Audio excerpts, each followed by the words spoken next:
Құрметті тыңдарман, сіз қазақ жазушыларының туындыларынан құралған жинақты аштыңыз.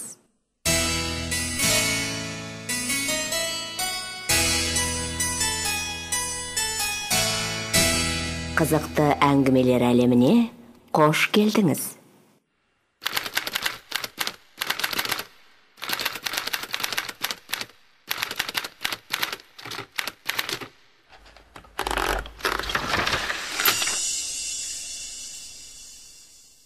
Қорғансыздың күні.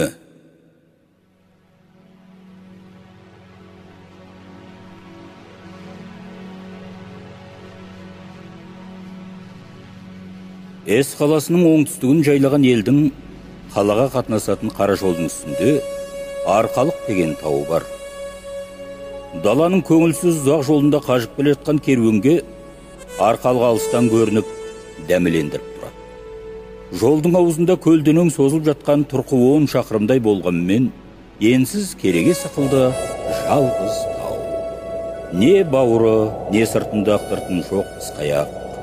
Арқалық жадағай жалғыз қабат болған соң, қыс күнде жел терісінен соқса да, оңнан соқса да паналығы жоқ, азынап тұрады. Қыстың басынан екі жағынан қар алып, жұмыртқадай қылып тегістеп тастайды. Сондықтан өзге жер ашық болып тұрғанда, Арқалықтың бауыры көбінесе бораннан босамайтын. Алыстан қарағанда да Арқалық бұдыры жоқ жалаңаш, көруге аса көңілсіз. Жыл сайын қыспасынан қарлы болып, малға панасы жоқ болғандықтан бауырын жайлаған ел малын өлтіріп, өзге ел аман отырғанда шолақ жұттың құрығынан құтылмайтын. Сондықтан бауырын мекен қылған ел көбінесе кедей болатын. Бұл жерді мекен қылған ел ерте күннен аталарының қонысы болғандықтан және басқа ірге аударарлық жайлы жері жоқтықтан құдайына жылап отыра беретін. Бұлардың жалғыз ақ медеу қылатыны Арқалықтың егіндік ет. Бауыр сыртының шымы тұтас көделі жер болғандықтан үй басының салған бірлі жарымды бөлтек егіні тәуір болып шығып, ұзақ қысқа қорек қылатыны сол болушы еді. Арқалықтың бұл айтылған жайлары оңтүстігін жайлаған уақпен көршілес 3-4 болыс елге белгілі болатын. Бұған себеп Арқалықтың сырт елдер қалаға қатынасатын қара жолдың үстінде болғандығы. Өткен кеткен керуен ұзақ жолда не көлік талып шалдығып, не өзі шаршап қажып келе жатқанда, қадаулы қоналқалық не түстіктік жері Арқалық болатын. Арқалықтың жолы асатын кезең Күшікбай кезеңі деп аталатын. Күшікбай Арқалықты қыстайтын 5-6 ауылдың атасы, өзі батыр болған адам дейді. Дәл қара жолдың аузында Арқалықтың бір кішілеу биігінің басында тастан үйген оба секілді жалғыз мола бар. Сол мола Күшікбай батырдікі. Кезеңде сол себепті Күшікбай атымен аталған. Күшікбайдың кім екендігін, басынан қандай дәурен кешкендігін әрлі-берлі өтіп жүрген керуеннің көбі білуші еді. Оларға білдіретін заманның шежіресі, дәурені өтіп кедейлік басқан, көңілсіз салқын өмірге түскен кәрілер болатын. Бұдан соңғы білдірушілердің көбі өткен кеткен керуенге көп сөйлесіп дағдыланған, ауыл иесі болған соң алдынан ешкім шықпай жаман әдеттеніп, өтірікшілеу болған адамдар болады. Бұлардың көбі әңгіме айтудан бұрын азырақ шарт керек қылушы еді. Алдымен күндізгі мазасыз суықпен қар басқан көңілсіз елсіз даладан құтылған болу керек. Өнбейтін азынаулақ малдың соңынан жүріп, әрі іш пыстырып, әрі қинаған бейнеттен серпіліп, күн бата үйіне келуіне керек.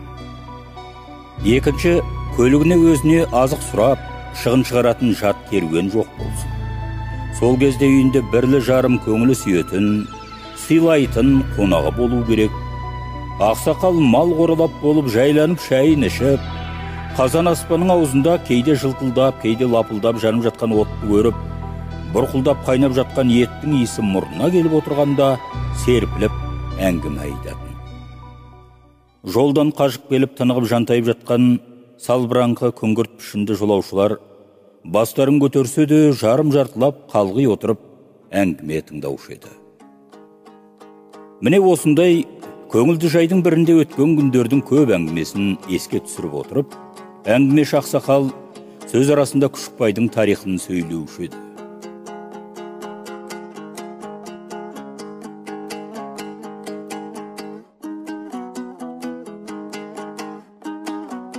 Күшікбай батыр 21 жасында дүние салған екен. Ерте күннен жортуылға аттанып, уақыттың көп батырларының арасында бұғанасы қатпағандығына қарамай, талай қиын қыстауда ақыл тауып, қажымай қайрат, ерлік көрсеткен. Осындай өнерінің арқасында ерте күннен батыр атын алған екен. Соңғы жылдарда көздеген мақсат қолбасылық болып, аяғында оған да жетіп, егескен елінен кегін алып, егер қылып жүргенде шешек шығыпты. Шешек ауыр болып, төсекте қозғала алмай көп уақыт жатып қалған. Сол кезде Күшікбай ауырып жатыр дегенді естіп, талайдан өшін ала алмай жүрген уақыттың бір батыры, жауының жанын ауыртпақ болып, белдеуде байлаулы тұрған Қызыл Бесті деген атын тал түсте тартып алып кетіпті. Бәленше атыңды алып кетті деген ағайынның жетімсіген сөзін естігенде, жаны шыдамай аурумен алысып, жылқыдан ат алғызып, жалаңаш етіне бір шекпенді кие салып, жауының артынан қуып кетіпті.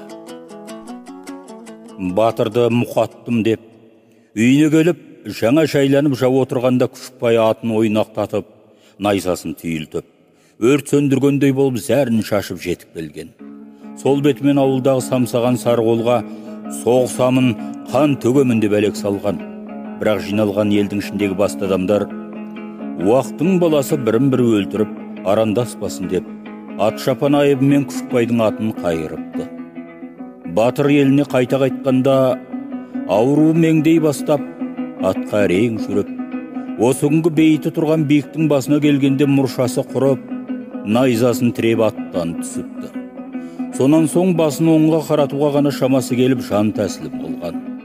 Артынан ағайын туған жылап барса, шешегінің ауыздарын шекпен қажап, қотырының су шекпеннің сыртына шып-шып шығып кеткен екен дейді. Батырдың көп мұратына жете алмай, жас күнде қуаты қайнап, долданып өлгендігінен, молас тұрған биіктің бауырынан боран, ызғар айықпайтын болған екен деп, бағанағы кәрі әңгімесін тоқтатушы еді.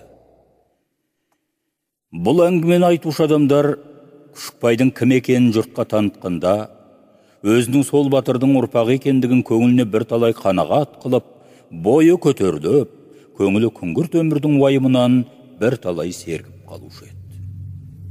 Январ айының аяқ кезі. Күн батуға тақап қалған мезгіл. Күн батыс батуға айналған күннің қызғылт сәулесімен нұрланып, қызыл торғынның түсіндей болып тұр. Күнге жақын тұрған ұзынша жұқалаң бұлттардың түсі қалың өртке қызған темірдей қып-қызыл. Төбеге жақын тұрған алысырақ бұлттардың бір-бір жағы ғана жұқалаң қызылға боялған асыл нұрдың буын ғана жалатқандай.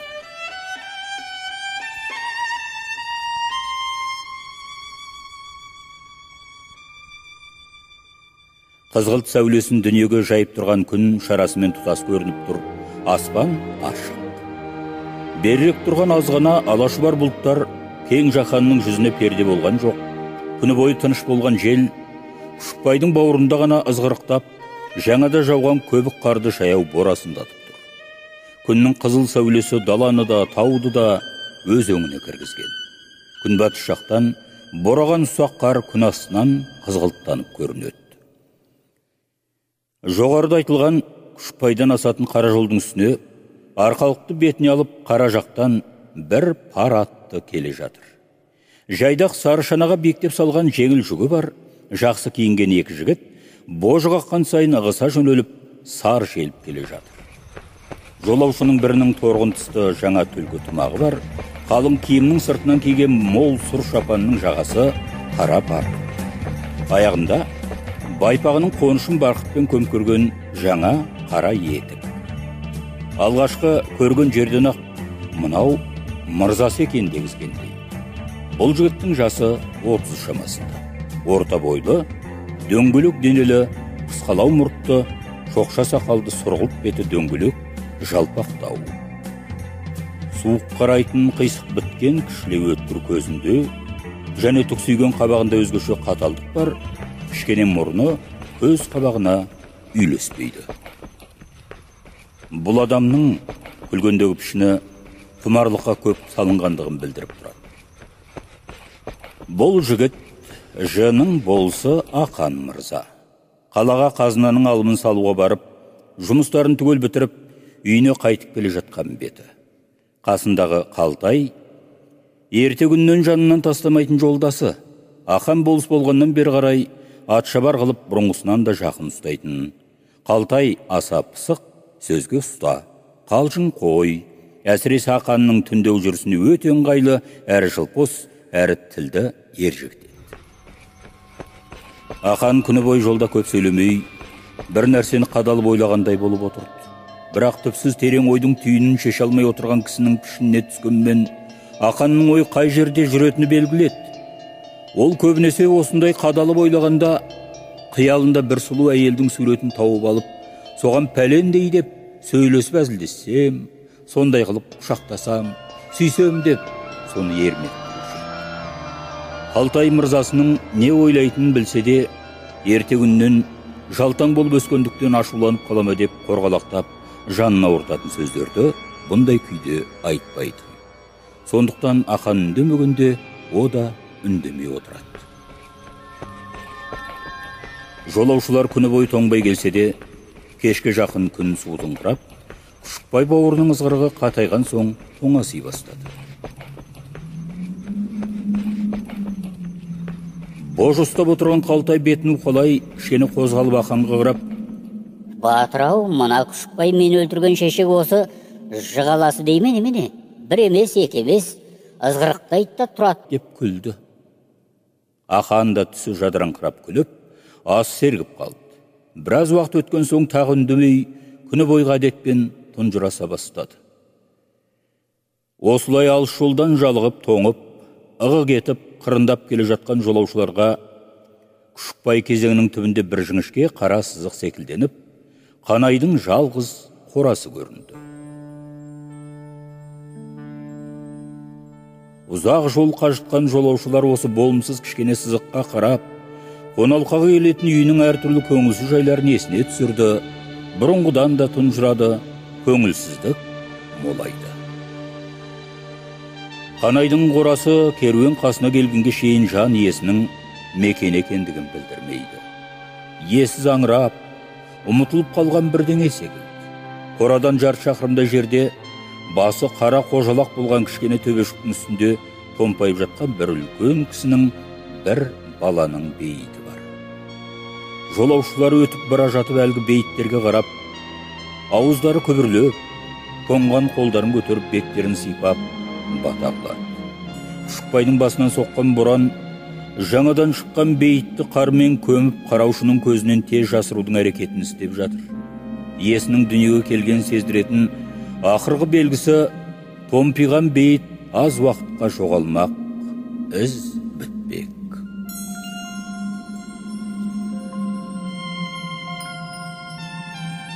Таудан аса соққан жел бейіт тұрған төбешіктің басында әсіресе қатты ызғырықтанады. Бейіттің тау жағынан топырағын ұшырып, екінші жағына жалданған қармен басып жатыр. Аз уақытта бейітті түгелімен қар көмгендей.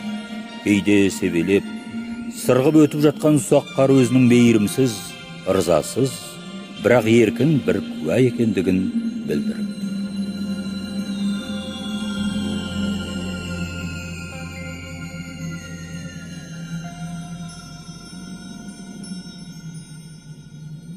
Бейіттен жар шақырымдай жерде тұрған екі кішкене қорада бейіт секілді мүләйім пішінденген, тозығы әбден жетіп ескіргенін төбесте сездіреді. Қырық етіп жұмарланған бұрыш-бұрышында үйіліп қалған қорда топырақ қораның онсыз да аласа бойын жермен жексен қылып тұр. Жан жағына үйілген қар қыспасынан бір күрелмегендіктен қораның үстіне шығып бір жолата басып алған. Аз күнде қораны көзден жоғалтуға айналған.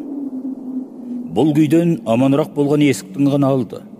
Кішкене тар күресіні бар, қыстау айналасының әлгіндей пішінінің үстіне теріскей жақ бұрышындағы бір қораның төбесі ортасына түсіп, Таудан аса соққан боран әлгі тесіктің үстінде ақ түтектеніп, біресе түтін секілденіп үйт қоп, біресе қиыршықтанған ұсақ қарын ішке себездеп төгіп, қораның ішін толтыруға тырысып жатыр. Тау жақтағы пішен қораның ішінде бір-екі шошақтай ғана тапталған аз пішен бар. Бұнда сауырсын жотасының бәрі қар болған бір арық қызыл торпақ және 2-3 жаман тоқты тұр. Қораның сыртынан білініп тұрған осы секілді көңілсіз күйін көрген адам, бейшара мынау қандай сорлының қорасы екен деп еріксіз айтқандай. Мұны ойлаған адам үйге кіріп, қораны мекен қылған адамдарды көргенде, әлгі ойының шындығына көзі жетуші еді.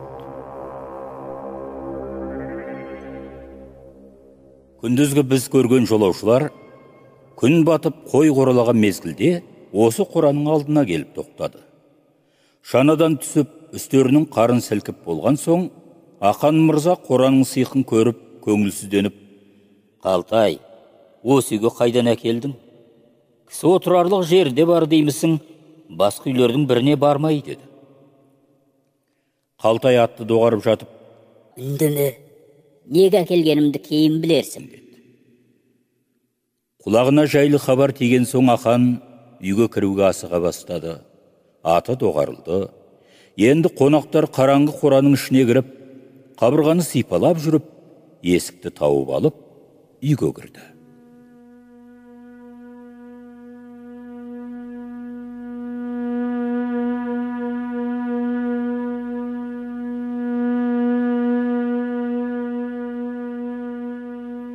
Үй, ауыз үй төр үй ретінде салған 2 бөлмелі екен. Бірақ ауыздағы бөлме затында үйге арналып салынса да, қазіргі қалпында үйліктен шығып, әрі шошала, әрі қораның міндетін атқарып тұр. Үйліктің белгісі терезенің жалғыз әйнегін жапсырып қойған тесіктен, және жылтылдап от шығып жатқан бір бұрышта кішкене қазан аспадан ғана білінеді. Іші қараңғы. Бұрыш-бұрышында аяздаған қар, қабырғасы қара балшықпен сыланған кір. Төбесіне жапқан сырғауыл қарайған, түгел ыстан қап-қара. Терезе жақтағы бір бұрышында жаңа туған бір қозы, және арқасына киіз таңып қойған бір арық қызыл торпақ тұр. Төр үйдің іші бұдан гөрі аз көңілдірек. Көп тұрғандықтан май болып кірлеп, қарайып кеткен кішкене тар тесіктен кіргенде оң жақ бұрышта ешбір сәнсіз, ретсіз үйлі салған үлкен пеш бар, одан жоғары бояуы көшіңкіреген ағаш төсек.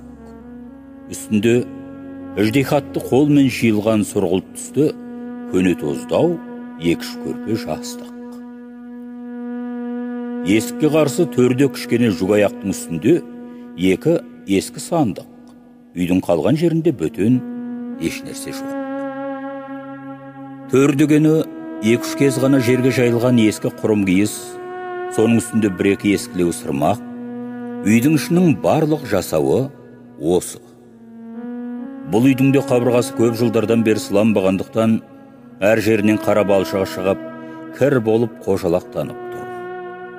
Пештің де өне бойы не күйе, немесе қожалақ болып кей жерлерінің кәрнесі сынған, о да тозығы жеткендігін білдіргендей. Оңтүстікке қараған 2 көзі жамаулы кішкене терезеге тау желі гуілдеп соғып, әр жеріндегі тесігінен тыстағы суық бу болып кіріп тұр. Көздерінің бәрін қырау басқан әппақ. Пештің қырында тұрған кішкентай жалаңбас лампының жалпылдап жанған болымсыз жарығы үй ішінің қараңғылығын зорға жеңіп, азғана елпілдеп, күңгірт қызғылт сәулесін түсіреді. Бұл үйдің барлық жаны шаға ел. Пештің жанында біріне бірі тығылып, бір сүйіп отыр. Әйелдердің біреуі 80-нен асқан, кәрлігі әбден жеткен кемпір, екіншісі 40-тың шамасындағы әйел, үшіншісі 13 жастағы қыз. Кемпірдің жасы қартайып, қуаты азайғандығы шын болса да, бетінде ерекше бір қайрат білінеді. Еркек пішіндес кесек, үлкен жалпақ маңдайлы қошқар тұмсықтау келген үлкен мұрынды, тақырлау сұйық қабақтың астынан көрінген кішкене өткір көздері қажған салқын жанармен жалтылдайды. Маңдаймен екі ұртына түскен қатпары қалың терең әжімдері өмірдің талай қайғы, талай бейнетіне куә. Бұл кемпір осы үйдің қазіргі қожасы.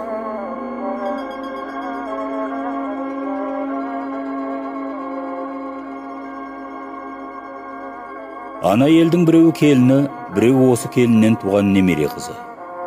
Келіннің пішінінде не жақсылығына, не жаманшылығына айғақ болған орасан белгі жоқ, орта пішінді орташа жаратылған адам тәрізді. Бірақ бұның пішінінде де өзгеден бөтен бір жаттық бар. Қадағалап қараған кісіге ол көрінетін. Тұңғиық қара көздері бір қараған жерден аумай, ылғи жансыздықпен қарап тұрғанына көз түскен адам бишараның кім екенін айырушы еді. Ол жаңарада екі көзінен айырылған су қараңғы еді. Бұл екі әйелге ермек жұбаныш болып отырған жас қыз, ол сыпайы нәзік болып өскен Ғазиза. Жіңішке сұңғақ бойлы, азғана секпілі бар дөңгелек ақсұр жүзді Ғазиза, көрген көзге алғашқы жерден ақ сүйкімділігін сездіретін уыз жас.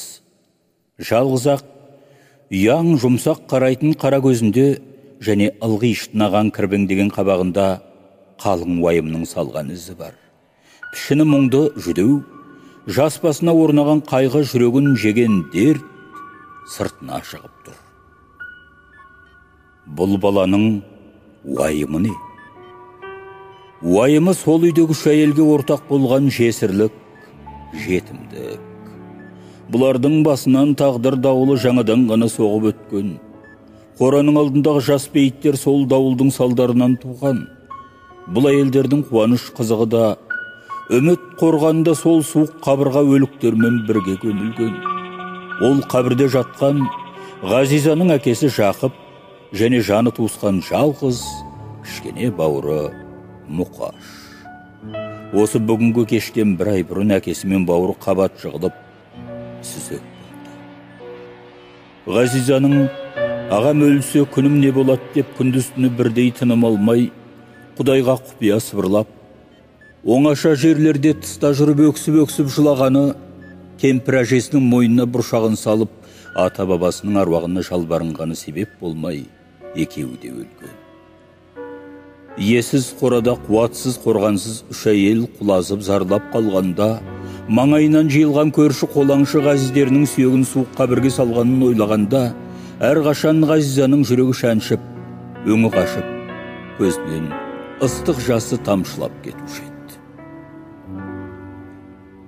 Бұл бала жасынан көкесінің жалғыздығын, ағайындарының достық жоқ қаттылығын ойлап, сыртына шығарып ешкімге айтпаса да сол әкесіне жан ашып тілеумен өскен. Ол көңілді болған уақытта бұл да көңілденіп қуанып отырушы еді. Жасынан сезімді бала зерделілігімен әкесінің жалғыздығын, шаруасының нашарлығын ұғып, соған қолынан келгенше көмек қылғысы келіп тұратынын сезген соң үй іші түгелімен Ғазизаны әлпештеуші еді.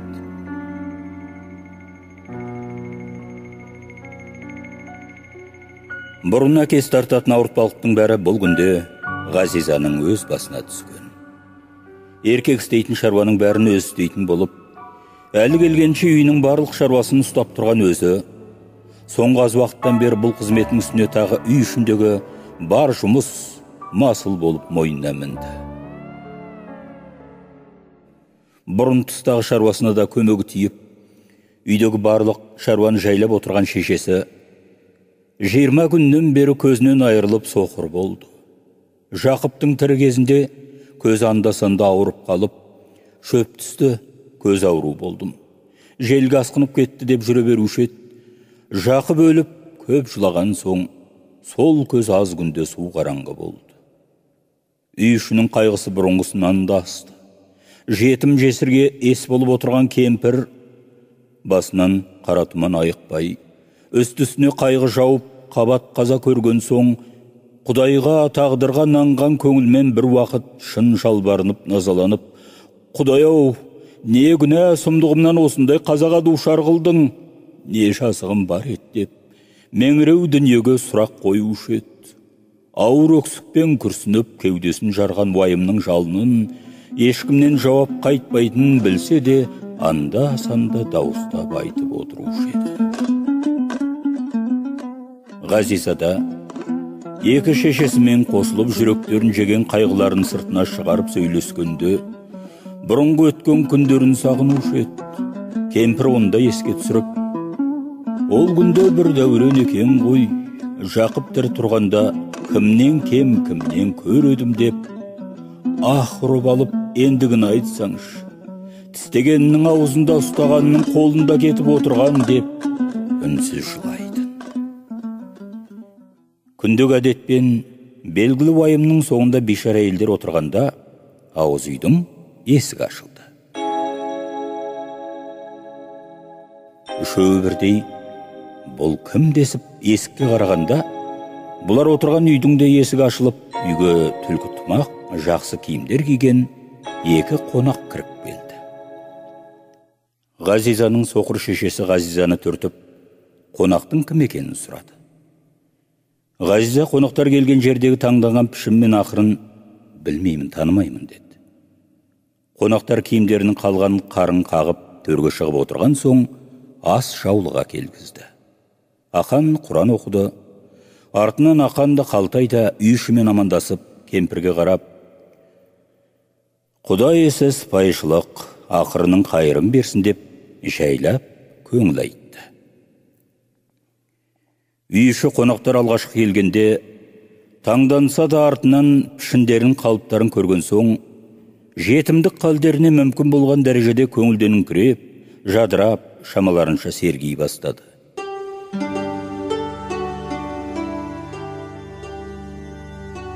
Еркектер өлгеннен бері қалған әйелдердің уайымынан босаған шағы осы бөтен кісілер келгенде ғана болатын.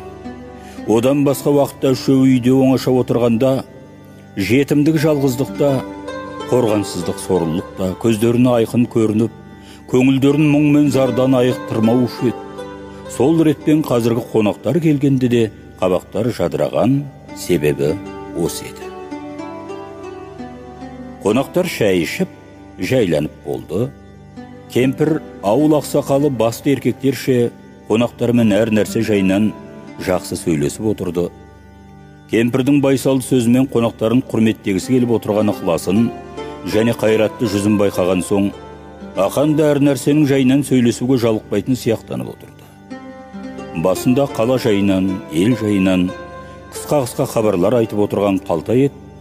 Шай артынан екі қонақ көбінесе кемпір сөзіне құлақ салып отырды. Кемпір қонағы бір елдің болысы болған соң, оның үстіне сөзінің салмағы бар жуан ауылдың баласы болған соң, екінші әрлі-берлі өткенде бірде болмаса бірде сөзім ісім түсер деп, өзінің баласы өлгеннен бергі жайын білдіріп қойуды ойлады. Осы оймен өзінің жай күйін айта бастады.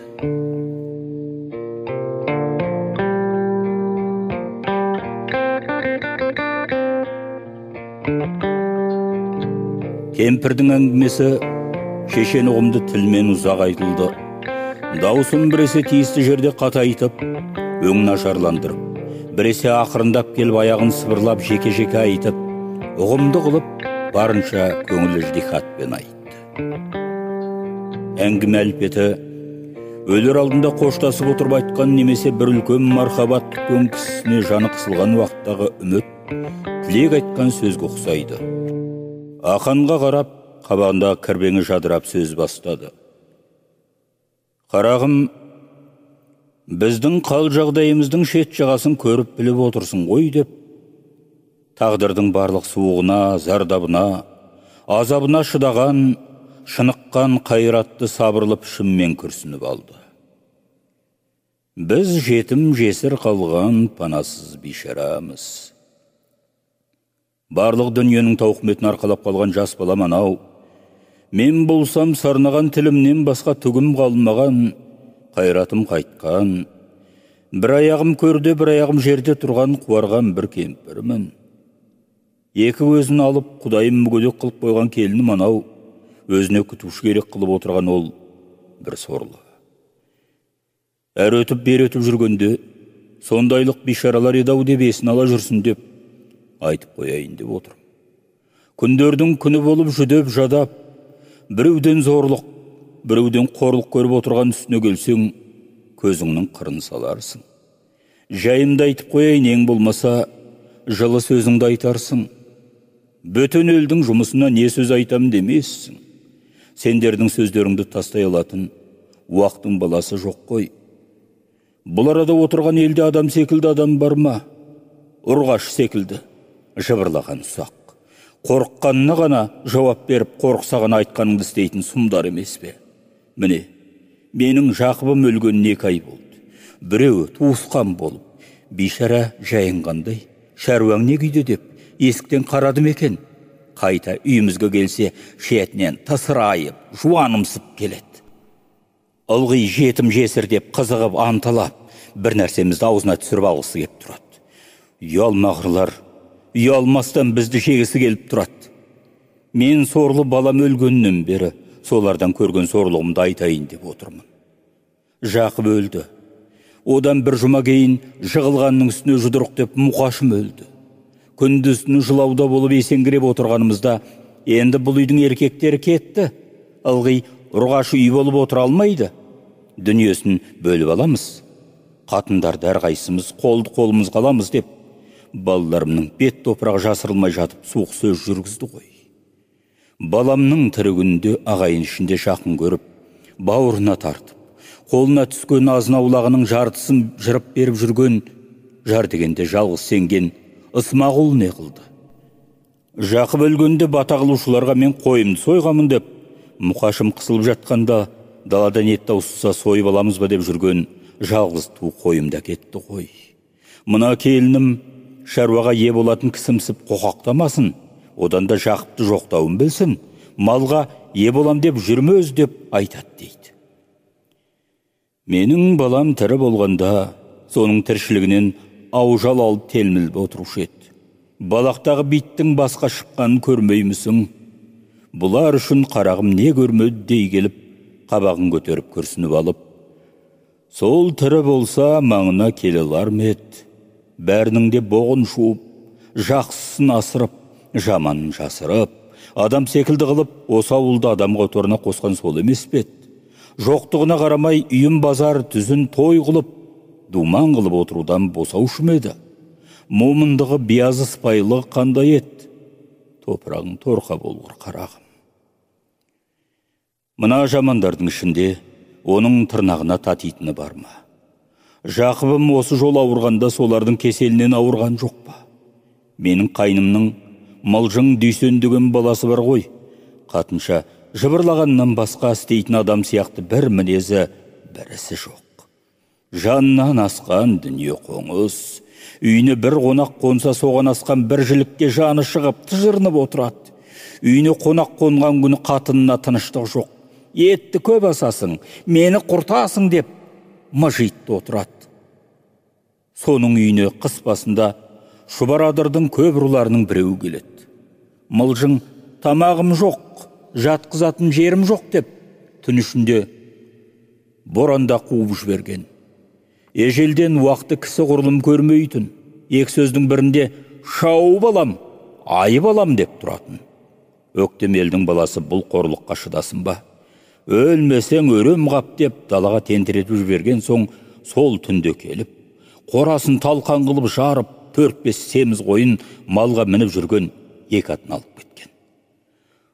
Соған өз іздеп баруға қорқып, барсам таға атымды алып қояды деп Жақыпқа келді ғой. Сенімен ол елдің басты кісілері таныс, сөзіңді тастамайды. Менің малымды көрінеу қоя беріп отырамысың деп асылып отырып алды. Жер жебіріне жетіп ұрсып, Құдай сүйер қалаған жоқ, қазан бұзар үйтен тексің, кісі қысатыны айдының жоқ, неменесін жуансыйсың? Бір күні болмаса, бір күні керек ағайыннан жалғыз жілігіңді аяйсың. Жуан болсаң, мықты болсаң, осы арқалықтың түбінде өткен кеткен біреумен ырылдасып неменеге отырсың? Дүниенің астын үстіне аударып, сенің болсыңнан оның ұрысы жуан болып отырған тобықтыға, сенің жол үстінде отырған жаман лашығың жүк болып па? Өтпес жарлық бойға қорлық екенін әлі күнге неге білмейсің деп, жерден алып жерге салды. Аяғында мойнына су құйылып, өзіңнен басқа сенерім жоқ деген соң, әлгі иттің малын іздеп кеткені ғой. Табандаған 20 күн жүріп табанынан таусылып бармаған кісі қоймай, аяғында бар малын алып келді.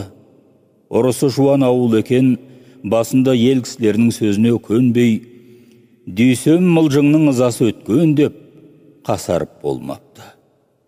Сонан соң елдің басшы адамдары, мұнымен құда бол, әйтпесе малың тимейді деген соң, мылжыңның 9-10 қызын Ұрауылдың соқталдай бір азаматына бермек болып, сөз байлап, малын алып қайтыпты. Сол ұрымен осы күнде бал жаласқан құда болып отыр. Жақып сол жолда суық өтіп, өңі қашып, қуш бөректей болып келді. Артынан немене 2 күн өткен соң, қатты жығылып, төсек тартып жатып қалды. Аяғы мінекей мынау болды. Сол мылжың осы күнде не істеп отырды? Менің балам қолының қысқалығына қарамай, анағанда, мынағанда араласып, ертеңді кеш қарап отырмай сауда қылатын еді ғой. Біреуден ат көпір қылып алып, біреулер ат көпір қылып беріп жүретін. Кімге не беріп жүретін білеміз бе? Қарағым, кейде сыр қылып, не істеп жүрсің деп, саудасын жайын сұрағанда күліп, апау, соны не қыласыз? Мен тірі болсам, аштан өліп, көштен қалам дейміз деп жүре беруші еді. Бүгін басыма күн туған соң біліп отырмын ғой. Әйтпесе ішкен жегеннен басқаны біліп едік. Жалғызақ өтетіннен бір күн бұрын қолына қағаз қарындаш алып, есеп қисабын жазды. Қағазының есеп қисабын көрсеткенімде жұрттың айтуынша бересісіне қарап, аласыз да бар екен. Балам дүние салып жүре берді, артында қалған есептеп отырып, қақ жартысын өзінің жабдығымен бересісіне шығарттым. Осы күнде қолымызда қалғаны 10 шақты тұяқ, 2-3 қана әрі қара. Елдегі аласысын бұл күнде іздеп алар бізде дәрмен жоқ. Сонда жұртқа беретін бересісін есеп қалып төлегенде, өз елімнің мәрден деген пұшығына бермек 3 қараның сомасындай борышы бар екен, әлгі құрғыр ойымыздан шығып кетіпті. 10 шақты күн болды. Сол келіп малын сұрап жүр. Біздің қолымызда қалып отырған азнаулақ малы мынау. Одан берейік десек, шұбырып кеткелі біз отырмыз. Қарағымның мойнына қарыз қып өзі жинаған азнаулағын өзінің сауабынан аяйын деп отырғаным жоқ. Жалғызақ, дүниесі құрғырдың тарлығы жалтан көз қылып өлтіріп барады. Елден баламның аласын жиып алғанша деп сөйлессем, жай жапсарымды айтсам, пұшық тоқтайтұғын. Бірақ соны маған сөйлестірмей әлгі дүйсендеген мылжың бар. Тағы толып жүрген бір ала секілді туысқандарымыз бәрі бас қосыпты. Сөйлескен сөзі мынау. Мәрден Тобықтының жуан ауылының кісісі, ол ақысын сіңіртпейді. Және ол Жақып үйінің жай күйін біліп отыр, оларды жылатып, еш нәрсе алмайды. Түбінде осының пәлесі бізге түседі. Бас аман, малы түгел, Жақыптың отына бірге күйетін жақын деп бізді ұстайды. Бұдан басымызды біз амандап құтылмасақ болмайды десіпті. Соған жасап отырған айласы не деші қарағым? Айтуға ауыз бармайтын сұмдық. Тышқанның өлгені мысықтың ойнаған деп, ендігісі қалған көзімнің қарашығы жалғыз ғазизамды жылатпақ. Кешегі Жақыптың аруағы лағынет оқымасын, мәрденді де жылатпайық. Бил бұның қатын өлген, ғазизаны соған берейік деп айтады дейді. Кеседілердің осы сөзін естігенде мұны отырған балам зарлап қоя берді. Осы сөзді айтқанда кемпір маңайындағы жауыздықтың бәрін айқын көріп, өздерінің сол жауыздықтың қолында бір ойыншық болып отырғанын көріп, ыза мен көзінің жас сорғалап ағып кетті. Ақан мен Қалтай бұл әңгіме айтылып отырғанда жайланып шынтақтап жантайып жатып, анда-санда көздерін ғазизаға жіберіп қойып қадағалап қарап отырды. Кемпірдің сөзін жалықпай тыңдап отырса да, ғазизаға қарай қалған пішіндерінде көңілдегі бір алаңдық пен іштеріне жасырынған жат ойдың белгісі көрініпті. Ғазиза анда-санда Ауыз үйге шығып отты қағыстырып және басқа әртүрлі ұсақ шаруаларды қарастырып келіп отырды. Қонақтар алғашқы келгенде кейіс Ғазизаның қабағынан әлі жадыраған жоқ. Жалғыз ақ айрықша сыпайылығы және үндемей ақырын жүріп, биязылықпен істеген істері ішіндегі сырын сыртына шығармай жасыңқырап отырды. Кемпір қызарған көзін сүртіп, әңгімесін қайта қозғады. Ендігі дауыс ашулы, қатаң келді. Кешегі баламнан қалған жалғыз көзім, бұл жылаған соң бізде не тақат тұрады? Бұны жылатқан соң қуарған қу өмірдің не бағасы бар? Сол сөзді айтқызып отырған сұмдарды қарғадым, ұрыстым. Одан басқа біздің қолымызда не тұр? Жыластық, аяғында сонымен қойдық. Міне 2-3 күн болды, сол пұшық әлі күнге кеткен жоқ дейді. Енді әлгі мылжыңның қатыны Жеңгетай болып жүрсе керек. Менің қарағыма келіп айтады дейді. Шешелеріңе жаның ашса, Мәрденге барғаның жөн емес пе? Сен жігіт болып, осы үйіңнің жұмысын басқарып отыра аламысың? Онан да өзің біреуге сүйенген болсаң, сен сүйенгенге шешелерің де сүйенеді ғой деп айтады дейді.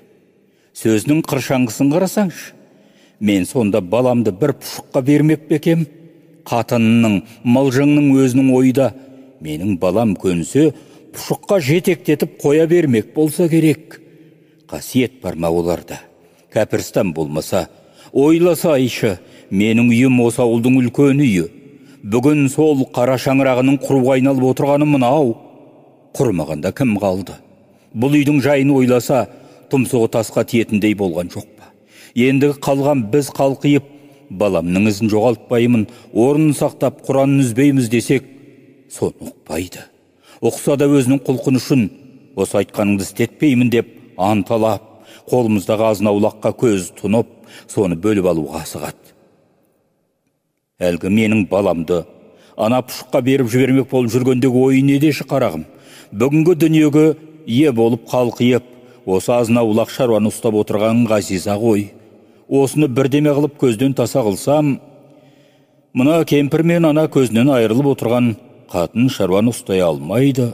Мұнан соң бар малымен, дүниесімен өз қолыма тиеді ғой дейді. Менің баламның жылағаны оларға не керек? Жақыптың аруағы ырза болмай, көңренгені не керек? Қу олқынын ырза қылса болады. Мінекей, қас жаман қасындағысын қарақтайды деген осы. Көрер көзге моп-момын, мөп-мүләйім болып жүрсе де, ол мылжыңның іші осындай. Кеудесі толған борсып жатқан бықсыма арамдық. Артынан естідігі ау қарағым, тағы баласы баруға ырза болса болады деп айтады дейді. Ол ырза болса, қатындарға сөз салмай баланы мінгестіріп қашырып жібереміз дейтін көрінеді. Мінекей қарағым, осы айтылып отырған дұшпанның дұшпандығын ойлағанда, онсыз да қаңғырып отырған басымыз дал болады. Дүниенің барлық тапшылығын ойлағанда ақылымыз 6-ға, ойымыз 10-ға бөлінеді. Осылардың осындай қорлығын ойлағанда, осы жерде өле қалғым келеді. Кемпірдің көзінен тағы да жас мұншақтап домалап алдына түседі. Құдайдың менің өз басымнан, менің ұрпағымнан аяған қазасы бар ма? Жасымда шешем өліп, өгей шешемнің қолында қалып жетімдіктің зарын өзім тартып едім. Содан өмірім жылаудан, күйіктен арылған емес. Енді қартайып, көрімнен көрім жуық болғанда, Құдайдан ертеңді кеш тілейтінім, Жақыбымның жаманатын естіртпе, осының алдында ал деуші едім, ол тілегімді істемеді деп, көзінен бетіне аққан жасын жегімен сүртіп, мұрнын сіңбіріп, тілеу құрған сорлы мен, бұл күйік, бұл дертті көргенше шірісемедім деп, сөзін тоқтатты.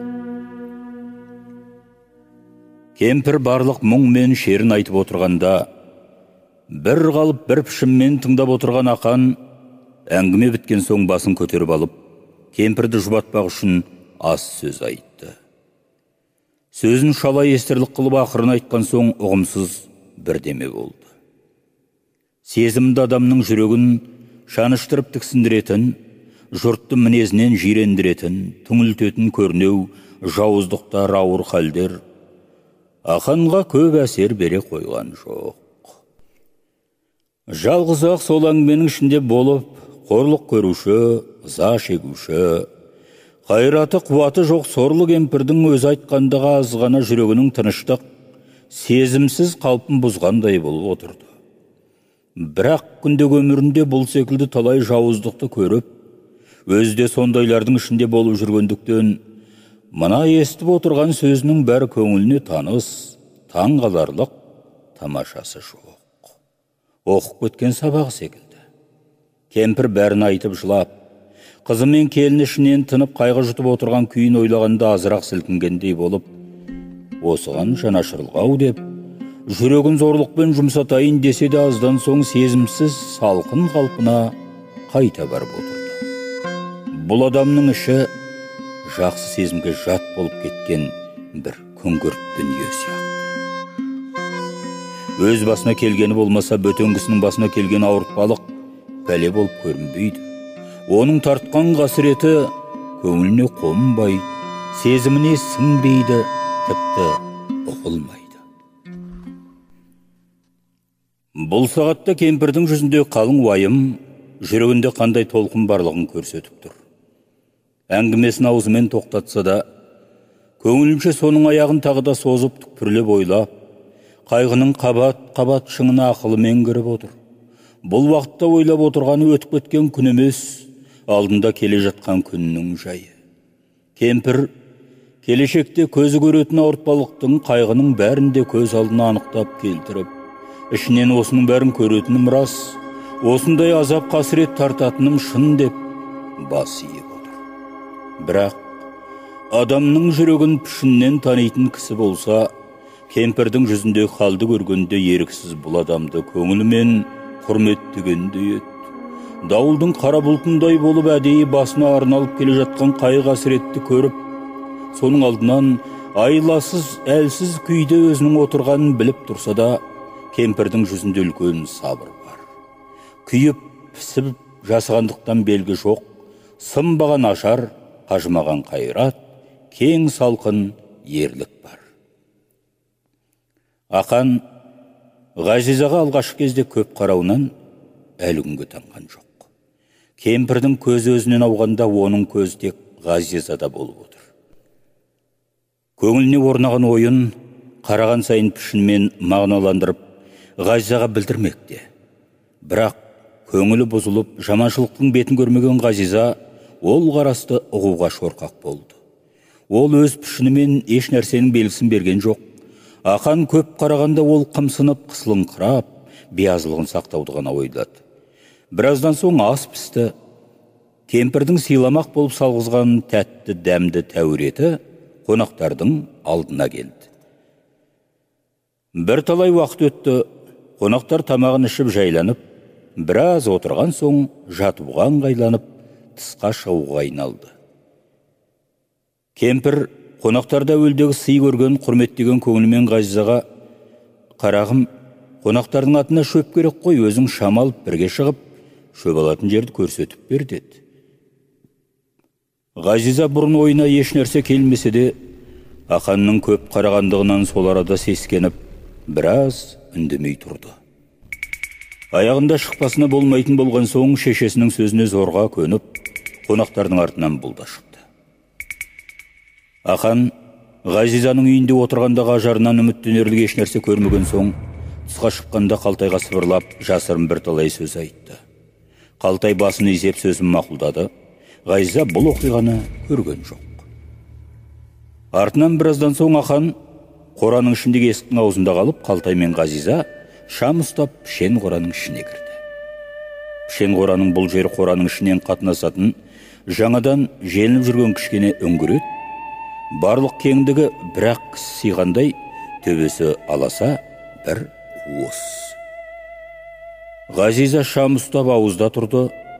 Қалтай пішен қораның ішіне кірісімен шөпке қарамай, үлкен жұмысы ол емес басқа нәрсе екенін сездіріп, өң өзгеріп, өтірік күліп, қуланып, әдепсіз мінезге түсіп, ойындағы дайындап алған сөздерін сөйлей бастады. Ғазизаның алдында сескенген ойы, Қалтайдың не айтпағын сезіп, қатты ашуланып, бір жағынан намыстанғандай болып, сөзінің аяғын бітіртпестен: Сенің ойыңдағы сұмдығыңды білмей тұрмын ба? Аулақ жүр, мен сенің мазақ қылатын кісің емеспін деп, лампыны жерге қойып, жөнеле берді. Қалтай күтпеген сөзді естігенде басында күліп тұрған пішінін жия алмай, оның үстіне аңырайып, аң-таң болып, ойына еш нәрсе келмей, біраз тұрып қалды. Ғазиза сол бетімен жүгіріп, екінші қораның есігінен шыға бергенде, есік алдында екеуінің сөзін естіп тұрған Ақан ұстай алды. Ғазизаның әуелде үрейі ұшып кетіп, есін жиып алғанша Ақанын көтеріп пішен қораның қуысын алып келді. Қалтай шамды өшіріп жіберіп, қораның ішіне қарай кетіп қалды. Дүниені қараңғылық басты. Ғазизаның үрейі ұшып, жүрегі тулап, есі шыққандай болып, сезімнің бәрі жоғалып жалғыз-ақ құтылсам-ау дегенді ойлап, қайта-қайта қатты жұлқынып ұмтылды. Сезімі жоқ қатты ұстаған мықты қол рақым ойлап жібермеді. Еріксіз өз еркіне көндірді. Жалғыз-ақ қараңғы қуыста жалынған, жалбарынған, біресе есі кетіп жүрегі жаншылып, үзіп-үзіп жылаған дыбыстар келеді. Сезімі жоқ жауыз қара күштің қылған күнәсі мен зұлымдығына қатты тоң жер, суық балшық, көрдей қап қараңғы дүние куә болды. Қалтай алғашқы бетімен тоқтай алмай қақпаны ашып тысқа шықты. Жел күндізгісінен қатайған, күн алағаншықтап қатты борап тұр. Қалтай күресінге таман шығып еді, гуілдеп екпіндеп соққан қатты жел дедектетіп, бетіне ұсақ қар себелеп ығын кетірген соң қайтадан қораға кірді. Алдынан ентігіп, беті дуылдап, қызарып, жаңа болған құмарлықтан бұзылған түрмен Ақан шыға келді. Екеуі де сөйлескен жоқ, бірақ көңілдегі істерін айтыспай-ақ ұғысты. Ғазиза зорлықтан босанғанда, есі ауыңқырап, көңіліне дүниелігін жоғалтқандай, өзінен алыстап бара жатқандай болып көрінді. Бұл сезім, бұл уақытқа шейін көңіліне келмеген аса жат бір суық сезім. Биіктен тайғанап құлап келе жатқандағы сезімдей бір түрлі шолақ, ұғымсыз. Не қыларын білмей, өксіп жылап, жерден басын көтерген қалпында отырып қалды. Бір талай отырған соң ептеп есі кіре бастағандай болды. Бірақ есі кірген сайын ойына келген нәрсе өзгеше суық түрде. Әуелі әкесі өлгеннен бергі басына түскен ауыр хал түгелімен көз алдына тез елестеп өтті. Ақырында соқыр болып, мүгедектеніп отырған шешесі, қартайып қайратынан айырылып кемтар болып отырған кемпір әжесі есіне түсті. Басында бір ойына келген нәрсе шешелеріне барлық көрген қорлығын айтып жылап, зарлап жату еді. Артынан әлгілердің әлсіздігін ойлағанда, іші құсаға толып, жас жүрегі жаншылып, бұл күнге шейін көрмеген азабын тартты. Жас күннен бір үйдің түгелімен еркелетіп, алақанына салған баласы, еш уақытта қанаттыға қақтырып, тұмсықтыға шоқытқан емес. Жүрегінде ар ұятта, жігер намыста бір көскен, кедейлігінен, қорғансыздығынан басқа міне жоқ. Салмақты таза тәрбиелі бала бұл күнде сол не көріп отыр. Әкесі өлгеннен бергі, Құдай, біреудің зорлығын, қорлығын көрсетпе деп тілеген уыз тілегі қайта кетті. Бұрынғы бейнет, бейшаралық былай тұрсын, мынау көрген мазақ не? Осынша қорлау, рәсуалау не? Әуелден бергі қазаны көруіні осы қаршадай жас баланың не жазығы болып еді? Бүгінгі өмір бойында құлағы естімеген зорлық, зұлымдықты көруге не жазық қылып еді? Қандай арамдық, не бұзық құлқы болып еді? Ешбіріне жауап жоқ. Бірақ қайда жүрсе де, артынан көлеңкесіндей қалмай жүрген бір сорлылық, бір жылы. Осы айтылған сөздің бәрін Ғазиза мұндайлық толық қылып ойламаса да, әрқайсысын көңілмен жүйрік аралап өтті. Осыны ойлаған сайын жүрегін ыза керней бастады. Көңілде күшті намыс сілкініп оянғандай болды. Барша басынан кешірген жетімдікке, бейнетке, жалғыздыққа, қорлық мазаққа, түгелімен қарсылық ойлады.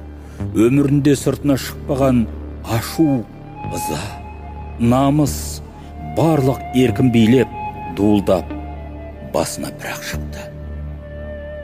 Қорлық, мазақ көрген Ғазизаның көзінен дүниенің барлық қызығы кетті. Жастығына лайық болған үміт, қиялдың бәрі де ойын басқан қараңғылыққа батты. Көңіліндегі өмір сүрсем деген оттың ақырғы жалыны сөнді. Ғазизаның көңілін бұл қиял кернеген сайын үйге кіру керексіз бола бастады. Көңілінде қалған таусынжық сезімнің ойлатқаны енді үйге кіріп қайтем. Үйде мен көретін не қызық қалды. Бейшара болған шешелерім ақырғы қайғымды көрмей-ақ, білмей-ақ қойсын. Қайғылы бір сыр көрге бірақ кетсін дегендей болып тысқа шықты.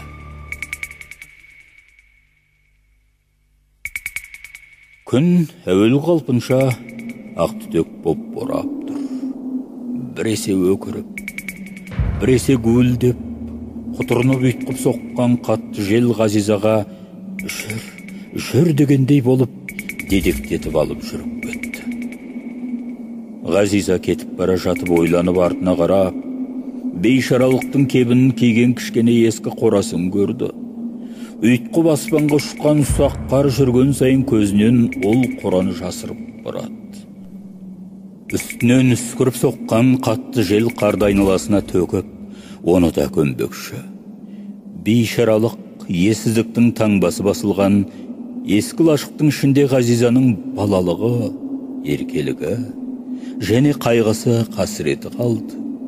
О да бірге көмілмек. Барлық жүрегіне жылы жақындары нәзік қылып өсірген ұясы да қалды. Ғазиза енді суық қатал табиғаттың еркінде.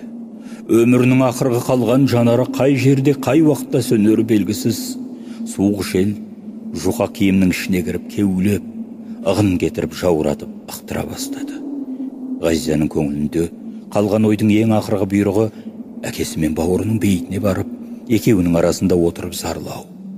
Дүниеде жетім болып жалғыз қалғандағы басынан кешірген қасіретін